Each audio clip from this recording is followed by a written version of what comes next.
Bonjour et bienvenue dans ce nouveau numéro de Quoi de neuf, Nathalie. Bienvenue aux nouveaux abonnés de Nathalie Fleur et merci encore à tous ceux qui sont là mois après mois pour regarder nos vidéos. Donc aujourd'hui, j'ai décidé de traiter un sujet qui revient souvent et surtout en ce moment, c'est qu'est-ce que je peux lire en français? Qu'est-ce que Nathalie, tu me conseilles, vous me conseillez en français pour lire des livres? Bon, alors c'est une question qui n'est pas très facile et honnêtement, j'ai rarement une réponse simple à donner. Et donc, comme on m'a beaucoup posé la question cette semaine, je me suis dit, bon, ça va être le thème de cette vidéo. Alors, une des questions qui revient tout le temps, c'est « Conseille-moi un livre à lire en français ». Et à chaque fois, je fais une réponse frustrante. Je ne réponds pas à la question, je dis toujours « ça dépend de beaucoup de choses ». Et c'est vrai. En fait, choisir un livre qui va vous plaire, qui va vous intéresser, c'est pas moi qui peux le choisir pour vous en fait. C'est vous qui allez devoir le choisir. Donc je vais vous expliquer un petit peu les critères de choix importants, intéressants pour vous. Bien sûr, il y a le niveau. Quel est votre niveau en français? On ne va pas choisir les mêmes livres si on est débutant ou avancé en français. Bon, si vous m'écoutez, vous savez que moi je m'adresse surtout à des personnes qui ont un niveau intermédiaire ou avancé en français. Et donc c'est surtout pour vous maintenant, pour ces niveaux-là, que je vais vous donner des conseils. Les niveaux débutants, la lecture d'un livre par exemple, c'est peut-être un peu tôt. Donc pour les niveaux intermédiaires et débutants, je vous dirais, posez-vous d'abord la question, qu'est-ce que vous aimez lire dans votre langue maternelle? Qu'est-ce que vous lisez en fait? Des bandes dessinées, des articles, des magazines, des livres. Si c'est des livres, est-ce que c'est des romans, des biographies?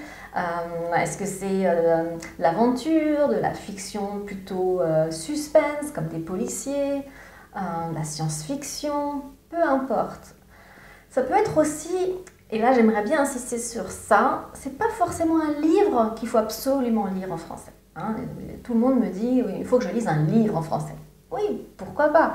Mais disons que ce n'est pas l'objectif prioritaire. Vous pouvez avoir des bons résultats, du plaisir à lire en français sans lire un livre. Vous pouvez par exemple lire une nouvelle, ce qu'on appelle une nouvelle, c'est-à-dire une histoire courte. Très bien de lire des nouvelles. Ça vous permet d'aller du début à la fin d'une histoire sans y passer des heures ou des jours, sans que ce soit difficile. Et vous arrivez à la fin d'une histoire, c'est intéressant aussi. Si vous aimez lire des articles de magazine, il n'y a pas de problème.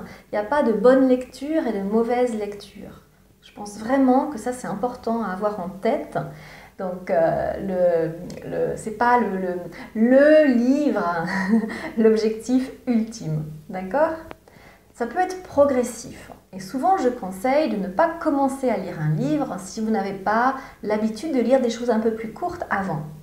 Parce que lire un livre, ça peut être un peu décourageant aussi. Si ça prend beaucoup de temps, vous allez mettre des jours, des semaines à le lire, et peut-être que vous n'allez plus voir la fin arriver.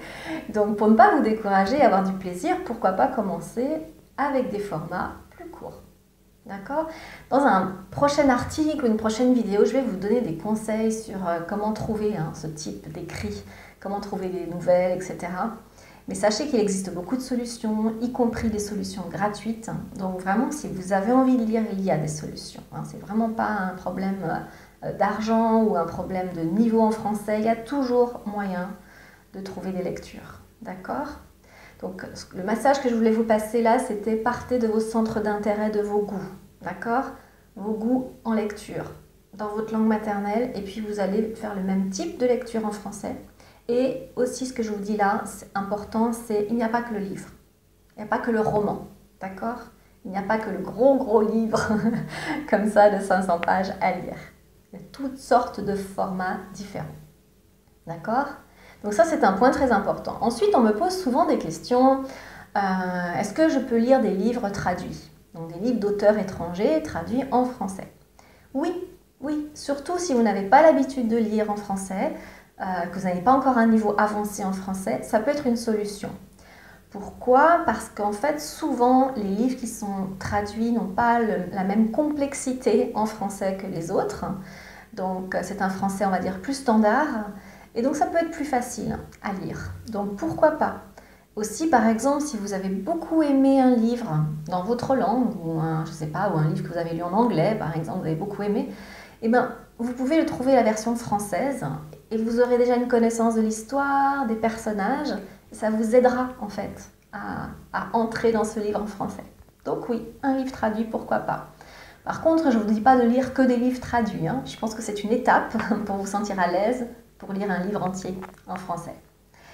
Une autre chose aussi qui peut vous aider pour choisir quel type de livre, si c'est un livre que vous voulez, regardez peut-être les best-sellers, hein, c'est-à-dire les livres qui ont eu un énorme succès en France, mais qui ensuite ont été traduits dans différents pays.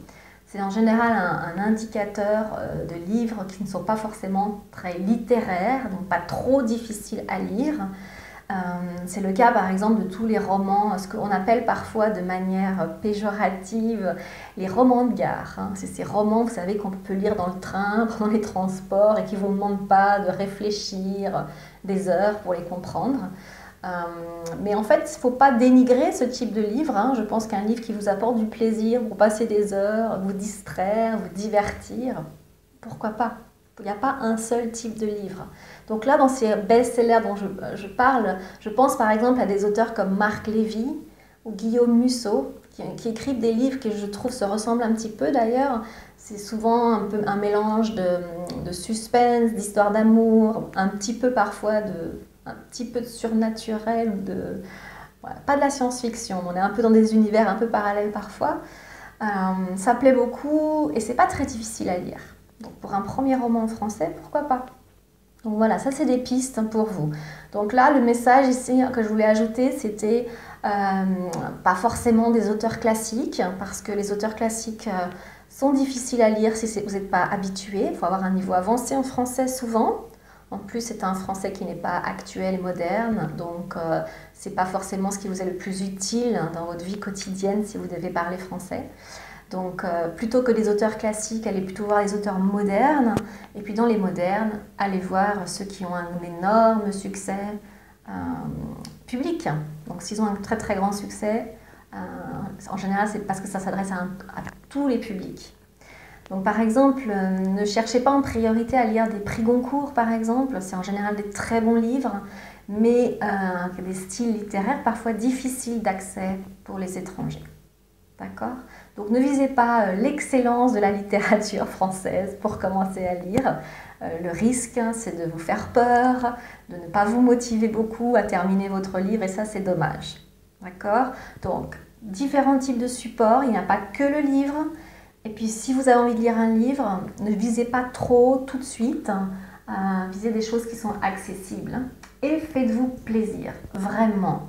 Sans jugement, il n'y a pas il faut que je lise cet auteur parce qu'il est très connu et je dois absolument le lire. Non, s'il y a quelqu'un qui vous plaît, qui n'est pas connu, qui n'a pas forcément un style littéraire fabuleux, mais que l'histoire vous intéresse, allez-y, faites-vous plaisir. Je pense que vraiment, je le dis très très souvent, mais apprendre avec plaisir, c'est pas seulement agréable, c'est aussi très efficace, mais vraiment très efficace.